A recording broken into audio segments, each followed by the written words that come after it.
Hola, ¿qué tal? ¿Cómo están? Un gusto de estar otra vez con ustedes.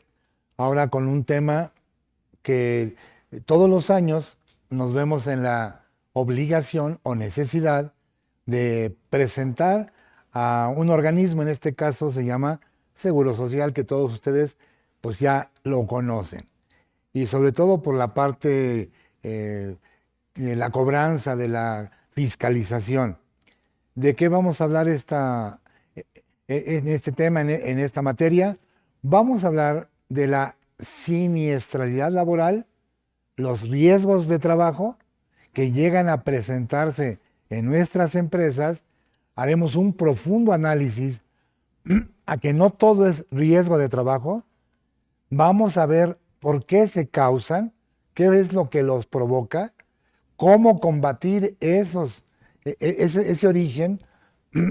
Y si tuviéramos riesgos, pues vamos a ver su efecto en una declaración que se presenta, como ustedes bien saben, en el mes de febrero. Pero iremos tocando temas de carácter, obviamente, informativo, más desde luego temas de carácter reflexión, de análisis, que espero en conjunto los podamos compaginar. Y para culminar, pues haremos la declaración anual, es decir, cerraremos con el cálculo de esta declaración. No tenemos gran problema o gran dificultad, amigos, porque el propio IMSS, a través de su sistema, pone a la mano de nosotros el mecanismo de entrega de esta declaración. Sin embargo, yo siempre he aconsejado el hacerla de manera manual. Yo sé que no es muy laboriosa, se los aseguro. Y eso es para la certeza plena de que lo que despejamos no tenga márgenes de error. Los hasta 10 controles que vamos a necesitar en caso de que tengamos siniestros y varios puntos importantes en materia de seguridad y salud en el trabajo, que obviamente esperemos que las empresas, nuestros clientes, nuestras empresas patronas, pues instrumenten para cumplir con todo este tema extenso donde se combina tanto la ley del trabajo como la ley del seguro social. Así que sin más preámbulos, arranquemos.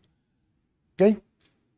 Gracias a Cadefi por la invitación y gracias a ustedes por su participación.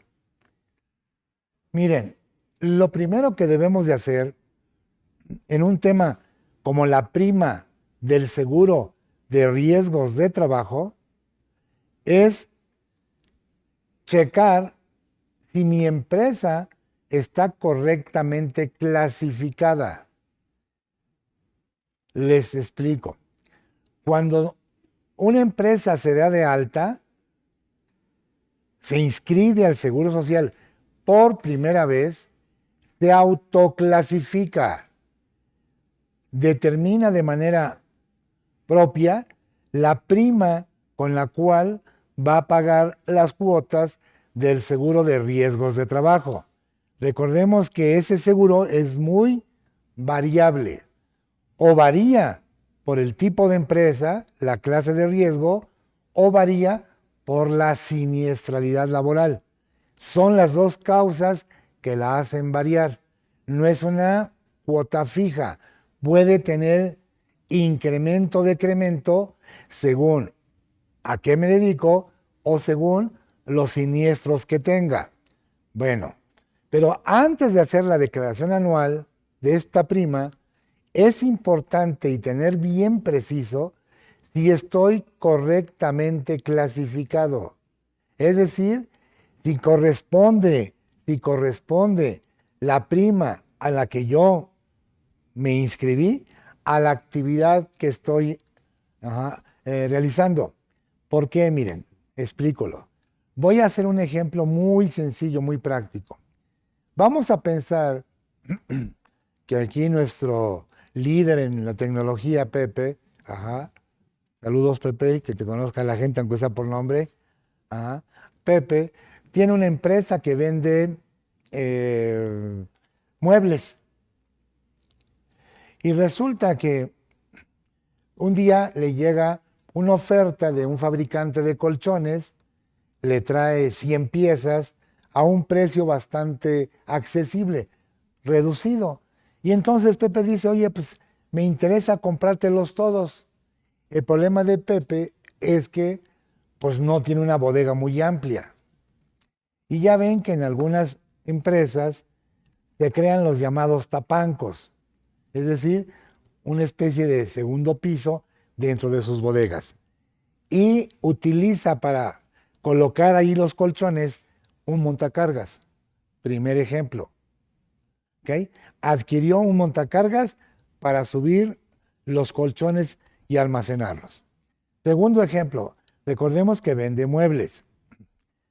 Resulta que llega un cliente o una cliente, le interesa un mueble.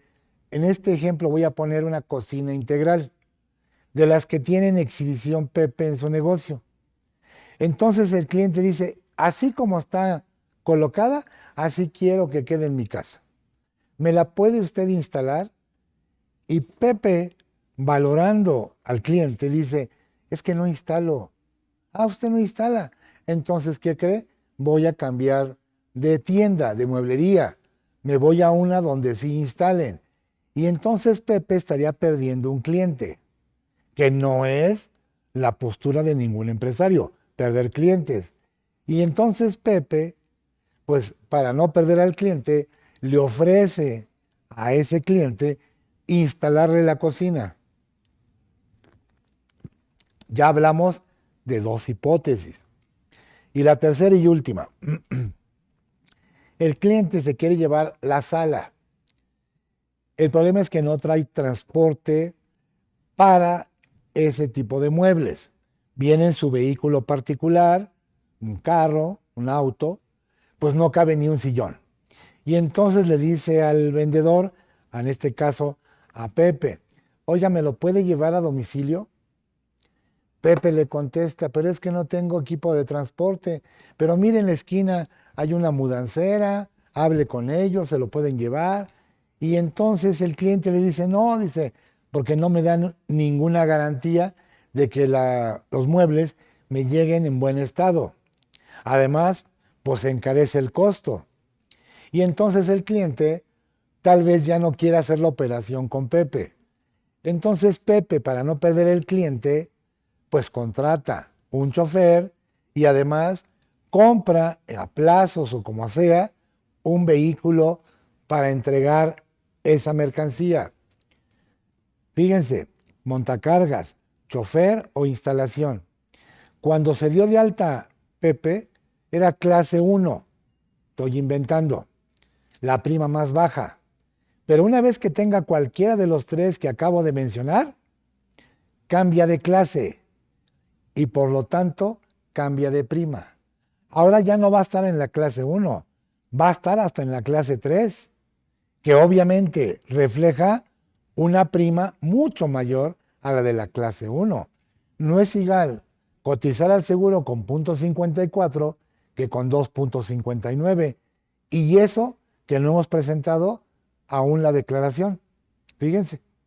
Entonces, sí nos debe de quedar claro que lo primero que debemos cotejar antes de pensar en la declaración es monitorear la actividad. Ver si esa actividad que originalmente declaré sigue siendo la misma, si no he incorporado procesos o reducido procesos.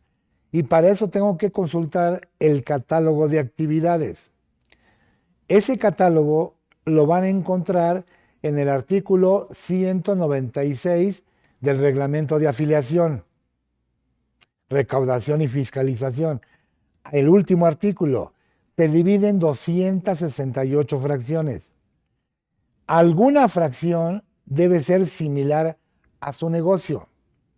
Entonces, revisar, porque si hubiera un cambio y yo no lo he reportado, traigo un pasivo contingente.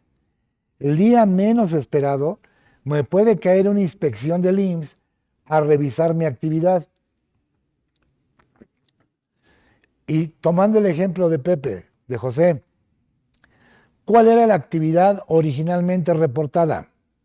A, compraventa de muebles. ¿Cuál es la actividad actual? Compraventa de muebles con instalación o con montacargas o con servicio de entrega a domicilio a través de transporte. En automático hace que la actividad se modifique. Así que si me declaran los riesgos o no hay riesgos y no tienen correcta la actividad, de nada sirve declarar. ¿Sí está quedando claro, por favor? Para que le pongan un poquito de su capacidad, de sus conocimientos, de su experiencia profesional, para que no dejen esta contingencia abierta. Y ahora sí, si estoy correctamente clasificado, pagando las cuotas que corresponde a la clase y prima de riesgo correspondiente, ahora reviso si hubo en mi empresa siniestros o no. Y en función de esa medida, haré mi declaración. Recuerden ustedes que el mundo de las obligaciones que las leyes nos llegan a imponer en materia fiscal son de dos naturalezas: sustantivas, ¿ok?, y formales. Las obligaciones sustantivas es solo una. ¿Cuál? Pagar. Cuando nace una contribución, no nace para que la conozcamos, no nace para que la leamos, nace para pagarla. Cualquiera que sea el gravamen, pues al Estado lo que más le interesa es el pago. Luego entonces, el pago es una obligación formal. Significa dar, en respeto al artículo 31.4 constitucional. Bueno, pero también hay obligaciones formales, que pueden llegar a ser tres. Hacer. ¿Qué debo de hacer? Ahorita lo estamos viendo y lo vamos a ver. Hacer una declaración anual. Hacer un ajuste anual a los salarios. Es otra obligación formal. Hacer declaraciones de pagos provisionales. Obligación formal. Tenemos obligaciones de no hacer. ¿Sí? Hay obligaciones de no hacer. Ya lo verán en el transcurso de la charla. Y tenemos una obligación incómoda: permitir, tolerar. Si la autoridad se apersona en mi domicilio y me dice, permite una visita domiciliaria, pues yo no me puedo oponer. Ahora sí que flojito y cooperando. Vienen a desarrollar sus facultades de comprobación, de fiscalización y, en su caso, determinación de cumplimiento o no de obligaciones tributarias o fiscales. Entonces, en resumen, hacer, no hacer, permitir. Tres obligaciones formales derivadas del derecho tributario. Reiterando, la prima del seguro de riesgos de trabajo tiene dos orígenes. El primero, ¿a qué me dedico? ¿Qué hago? ¿Qué tipo de empresa soy? Y verificar que esa autodeterminación con la que yo me clasifiqué no se haya modificado o, en su caso, cambiado.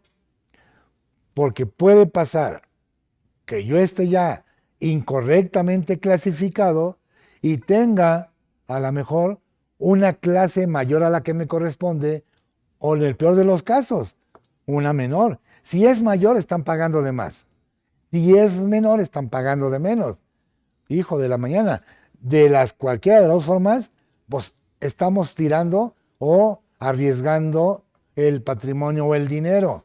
Entonces es muy importante revisar a qué nos dedicamos y ver que no haya cambiado desde que nos inscribimos hasta este momento.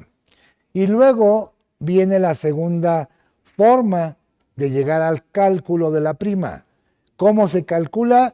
A través de los siniestros.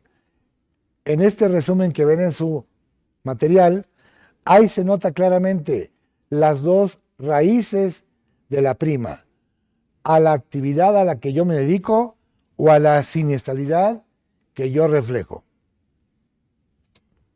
Tenemos una tesis de jurisprudencia del año 2015 donde habla de las obligaciones formales. Nada más se las dejo para que ustedes tengan un marco de referencia. ¿Ok? Pues ahora sí, antes de pensar en que voy a hacer la declaración anual, pues tengo que revisar mi actividad. Porque si la clasificación está incorrecta, traigo una contingencia. ¿Ok? ¿Cuándo yo me autoclasifico? En dos momentos. Cuando me inscribo por primera vez o cuando cambio de actividad.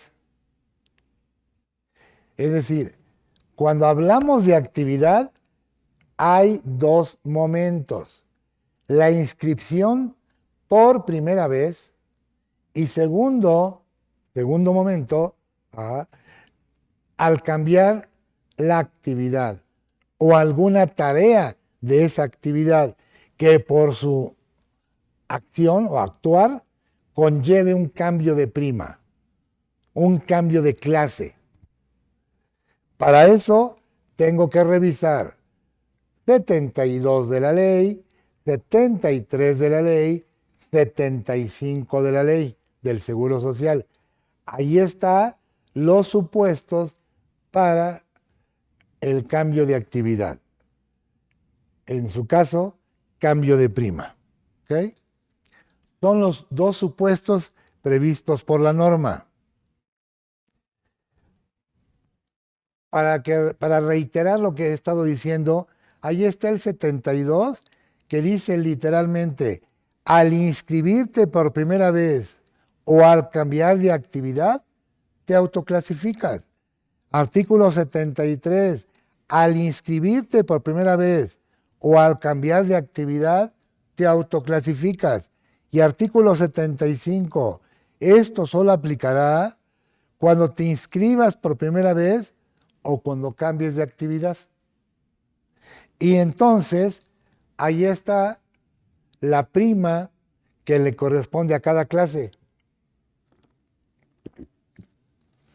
Del lado derecho, son 3 columnas, creo que las están viendo. La última columna no aparece en el texto de la ley, ni del reglamento. Es la cotidianeidad o la práctica lo que nos lleva a esta conclusión. Lo que sí aparece es que si somos de la clase 1, nuestra prima es del 0.54,355%. Si fuéramos de la clase 2, nuestra prima media es de 1.13. Si somos de la clase 3, 2.59,840. Si fuéramos de la clase 4, 4.65. Y si fuéramos de la clase quinta, que es la máxima, estamos hablando del 7.58. Voy a ser un poco dramático, extremo. Voy a pensar que, siguiendo el ejemplo de la mueblería, tenga la clase 1. ¿Con qué prima ha venido cotizando? Con la de 0.54. Pero resulta que tiene transporte, que tiene instalación o que tiene montacargas. Esas 3, cualquiera de ellas, hacen que la prima varíe. Y entonces, en vez de ser de la clase 1, voy a pasar a la clase 3. ¿Se dan cuenta? Ya traigo 2 puntos y fracción de diferencia en mis cuotas. ¿Ustedes creen que eso no atrae al IMSS? ¿No le es atractivo? Claro, pero no lo detecta sino hasta que ejerce facultades. Una. Segunda, esto es lo más delicado. Voy a pensar que Pepe contrató a Jonathan, ¿ok? Como el instalador. Jonah es otro de los chicos que nos ayuda en las transmisiones. Sin ellos no sería posible este tipo de charlas con ustedes, ¿ok? Así que en silencio démosles un aplauso a estos muchachos que hacen posible poder transmitir bajo este modelo de comunicación. Pues Jonathan es el instalador y Jonathan no sabe mucho de herramientas. Fue al hogar del cliente que compró la cocina integral, sacó su metro, sacó sus reglas, su nivel y dijo, aquí lo voy a instalar, porque ahí se lo pidió el cliente. Y resulta que al estar perforando la pared con el taladro para hacer un boquete y poder meter un taquete y luego atornillar, pues ya está atornillando y con un dedo está deteniendo el tornillo que cada vez pues, se pone más rígido al apretar. Y con la otra mano está moviendo el destornillador. Llámese amador, llámese llave, lo que sea. Y en uno de esos lamentables sucesos que luego ocurren, se lastima el dedo, vamos a pensar el índice o el anular o el medio, que era con el que estaba deteniendo al tornillo. Y se perfora lamentablemente la yema del dedo. Pues al estar asegurado, va a ir a buscar atención médica al Seguro Social. Y cuando le explique al doctor lo que estaba haciendo, pues obviamente el doctor le va a preguntar cómo le sucedió el percance. Pues fíjese que yo estaba instalando una alacena de una cocina integral, se me resbaló el desarmador y me pinché el dedo, lamentablemente con la lesión que usted está observando. El seguro, el médico va a levantar el acta correspondiente, pero el seguro, obviamente en sus procesos de integración de expedientes va a decir, a ver, esta empresa originalmente solo vendía y ahora vende y tiene instaladores. Tan es así que esta persona se le lastimó. ¿Qué creen que va a surgir a consecuencia? Una inspección por el suceso acaecido. Entonces el IMSS sí se puede enterar por varios vías o por varias instancias. Puede ser una queja de un tercero, de un competidor, una denuncia, un percance laboral, una inspección. O sea, nos puede llegar por cualquier vía. Por eso es importante revisar nuestra clasificación. ¿Ok? Si ya pasamos este primer filtro, el segundo tiene que ver con la siniestralidad. ¿Qué es la siniestralidad? ¿Qué es? No se compliquen tanto la existencia, ni busquen ahí y se hagan, se suiciden con galletas marías cortándose las venas. Pues no, son mejor las de animalitos. No, no hay que no apanicarse ni quebrarse la cabeza. La siniestralidad laboral es la consecuencia de la frecuencia y gravedad. Si hay percances por riesgos de trabajo, se llama frecuencia.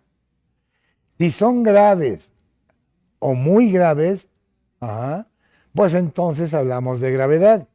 Entonces, cuando haya riesgos de trabajo, se derivan de frecuencia y gravedad. Son las dos únicas fuentes, frecuencia y gravedad. ¿Ok? ¿Qué nos debemos preguntar, estimados colegas, amigos, conocidos, participantes, detractores y como quieran? O sea, acuérdense que no siempre le vamos a caer bien a todos. Bueno, ¿por qué pasan los riesgos? ¿Por qué pasan? Hay que ver las causas. Ataquemos el problema desde la raíz. Oigan, ¿qué medidas debo de tomar o instrumentar para reducirlas, para disminuirlos? ¿Qué elementos o fuentes de información requiero para, en su caso, hacer la declaración? ¿Qué hacer y saber si el seguro tiene facultades de rectificar lo que declaro? ¿Por qué es tan importante esta declaración? Aunque para muchos la vemos como algo insignificante, tiene una gran relevancia por una jurisprudencia de 2008, que ya veremos en su momento. ¿Okay? Y creo que lo más importante de este tema es, ¿qué es? ¿Qué es un riesgo de trabajo? Porque ahorita van a descubrir que no todo lo que pasa en una empresa tiene que ser forzosamente riesgos de trabajo. ¿Ok? Miren, voy a seguir con el ejemplo para no cambiar de Pepe y Jonathan. Pepe es el patrón. ¿Ok? Jonathan es su trabajador. Voy a suponer que Jonathan, bajando las escaleras o subiéndolas, pues se tropieza, tiene un resbalón, un mal paso, como decimos, y cae y se golpea la rodilla o pone una mano para detener el peso de su cuerpo, pero su cuerpo pues lo vence y hay un esguince de muñeca, una torcedura o hasta una fractura si ustedes quieren. Les puedo asegurar que el Seguro Social, cuando escuche esa narrativa, va a decir riesgo de trabajo, porque pasó en el horario y pasó en las instalaciones. Y hay patrones que también así lo consideran.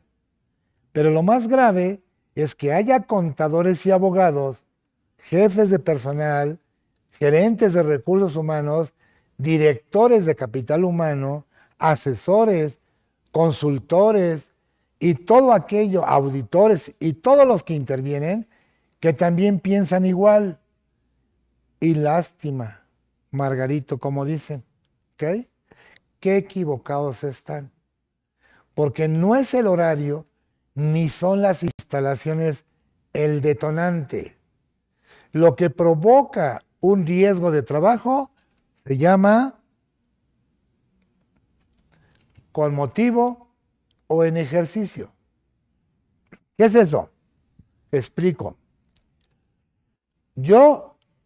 Cambiemos a otro ejemplo. Yo tengo una secretaria, ¿ok? Le digo a mi secretaria que vaya a la oficina de ventas y que me traiga el reporte de las ventas de ayer. En ese traslado de mi oficina a la oficina del gerente de ventas, esta secretaria se resbala, patina, cae, golpea, como quiera que sea. ¿Ese podría calificar como riesgo? Sí. ¿Por qué? Porque fue con motivo. Fue en ejercicio. Estaba haciendo su actividad y además recibía una orden mía. Y como subordinada, obedece y acata las órdenes del patrón. Y yo soy el patrón o representante patronal en términos del artículo 11, Ley del Trabajo.